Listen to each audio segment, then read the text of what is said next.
দর্শক, যুক্তরাষ্ট্রের এই শীতকালীন দুর্যোগ পরিস্থিতির আরও খবর জানাতে আমাদের সঙ্গে যোগ দিচ্ছেন সহকর্মী শিহাবুদ্দিন কিসলু। শিহাব, এই যে দুর্যোগ একটা পরিস্থিতি তৈরি হলো যুক্তরাষ্ট্রে, যা আমি বলবো যে দীর্ঘদিন পর এরকম একটা দুর্যোগকালীন অবস্থার মধ্য দিয়ে যাচ্ছে, কি ধরনের প্রস্তুতি নেওয়া হয়েছে? সামনে আসলে এটি আরো কত বাড়তে পারে?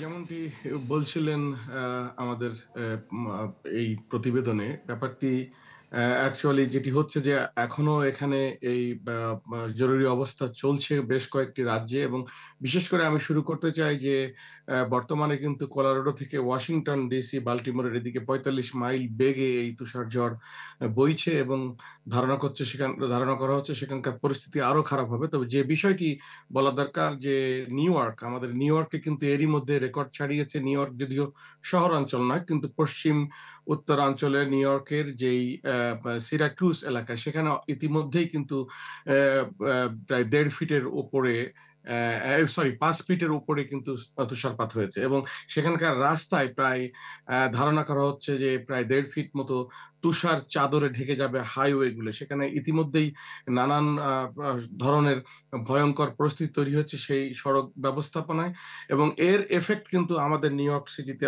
অলরেডি পড়েছে। এর মধ্যেই আমি এই নিউজের কারণেই আমি সুপার মার্কেট গুলোতে গিয়েছি, সেখানে কিন্তু শেলফ গুলো শূন্য। বিশেষ করে এই যেগুলো দেখছি সবজি, যেগুলো যাতায়াত, যেগুলো পরিবহনে আসে, সেগুলো নেই, সেগুলো প্রায় খালি, এবং বা আপনি দেখবেন ফল, সেগুলো খালি, ফলের যে শেলফগুলো, এবং ডিম যেটি অত্যন্ত গুরুত্বপূর্ণ, সবাই নিয়ে থাকেন, সেই ডিমের দামও কিন্তু দ্বিগুণ হয়েছে। এক্স্যাক্টলি যে ডিম $৫ ছিল সেটি $১০ উপরে চলে গেছে, কিন্তু তারপরেও প্রাপ্য নয়, সহজ প্রাপ্য নয়। এবং এছাড়া যে খাবার, পানি, অন্যান্য বিষয়গুলোতে কিন্তু টান পড়েছে। সবকিছুতে আর এক যে ধরনের, আপনি বলছেন যে সংকট তৈরি হয়েছে এই দুর্যোগকালীন সময়। দর্শক, শিহাবুদ্দিন কিসলু আমাদের সঙ্গে যুক্ত হয়েছেন যুক্তরাষ্ট্র থেকে। দর্শক, আমরা এবার যুক্তরাজ্যের খবর জানবো, কারণ সেখানে দুর্যোগপূর্ণ আবহাওয়া চলছে, এবং সেই খবর জানাতে আমাদের সঙ্গে যুক্ত হচ্ছেন সহকর্মী মিল্টন রহমান। মিল্টন, আমরা জানতে পারছি যে যুক্তরাজ্যে বন্যা এবং দুর্যোগপূর্ণ আবহাওয়া নানা কিছু মিলে জনজীবনে এক ধরনের অস্বস্তি বিরাজ করছে। সবশেষ পরিস্থিতি জানতে চাই।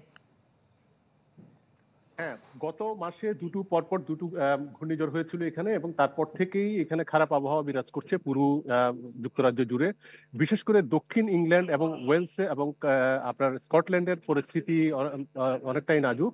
এবং আজকের পরিস্থিতি যদি বলি, সেটা হলো আপনার বিভিন্ন জায়গায়, আপনার দক্ষিণ ইংল্যান্ডের বিভিন্ন শহরগুলোতে, বিভিন্ন অঞ্চলে, বিশেষ করে লেস্টার এলাকায় বা লেস্টারশায়ার অঞ্চলে বন্যা পরিস্থিতি বিরাজ করছে, এবং সেখানে প্রায় ১,০০০ পরিবার বিদ্যুৎ বিচ্ছিন্ন হয়ে পড়েছে। এবং আপনার ম্যানচেস্টার এয়ারপোর্ট থেকে সকালবেলা দীর্ঘ সময় বিমান চলাচল বন্ধ ছিল।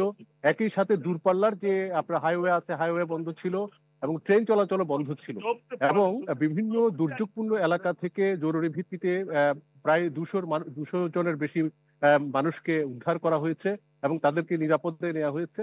এবং এইখানে একই সাথে আপনার বিভিন্ন জায়গায় ভারী তুষারপাত হচ্ছে। ফলে সবকিছু মিলিয়ে এখানে যে পরিস্থিতি এখন বিরাজ করছে, সেটি জনজীবনে অনেকটা বলা চলে যে বিশেষ করে উপকূলীয় এলাকাগুলোতে মানুষের জীবনযাত্রা চরমভাবে ব্যাহত হচ্ছে, কারণ সমুদ্রের যে পানি যে উচ্চতায় থাকার কথা তার থেকেও বেশি। ফলে এখানে ম্যাট অফিস সতর্কতা জারি করেছে যে উপকূলীয় এলাকায় যারা রয়েছেন তাদেরকে নিরাপদে সরে যাওয়ার জন্য তাদেরকে নির্দেশ দেওয়া হয়েছে এবং সতর্কতা জারি করা হয়েছে। অসংখ্য ধন্যবাদ মিল্টন রহমান আপনাকে আমাদের সঙ্গে যুক্ত হওয়ার জন্য। দর্শক, মিল্টন রহমান আমাদের সঙ্গে যুক্ত হয়েছেন যুক্তরাজ্য থেকে।